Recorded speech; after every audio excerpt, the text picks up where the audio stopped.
السلام علیکم ورحمۃ اللہ وبرکاتہ۔ مسئلہ نمبر 7 ہم آپ کی خدمت میں پیش کرتے ہیں۔ مسئلے کے اندر جو بات موجود ہے وہ یہ ہے کہ حق مہر کم سے کم کتنا ہو۔ اس بارے میں اللہ کے پیغمبر کی حدیث اور حدیث کے ساتھ فقہ کی دشمنی ہم آپ کی خدمت میں پیش کریں گے۔ حدیث یہ ہے کہ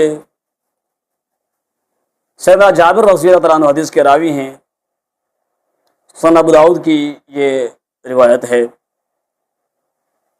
سیدنا جابر رضی اللہ عنہ سے روایت ہے کہ رسول اللہ صلی اللہ علیہ وسلم نے فرمایا، جس نے اپنی بیوی کو حق مہر دیا، حق مہر میں ستو یا کھجور کی دونوں ہتھیلیاں بھر کر دیں، اس نے اس عورت کو اپنے لیے حلال کر دیا، یعنی اس نے اس کو حلال کر دیا۔ اب یہ بات کم سے کم حق مہر دینے کی اس حدیث سے ثابت ہوتی ہے کہ اتنی حد تک بھی بندہ حق مہر دے سکتا ہے۔ کم سے کم اس حدیث کے اندر یہ بات موجود ہے۔ اب فقہ کی طرف آتے ہیں تو فقہ جو ہے وہ حدیث کے ساتھ جو اس کی دشمنی ہے کہ روداد چلتی ہوئی آ رہی ہے، اسی کو فقہ نے برقرار رکھا ہے۔ ہدایہ اولین کے اندر یہ بات موجود ہے کہ حق مہر کم سے کم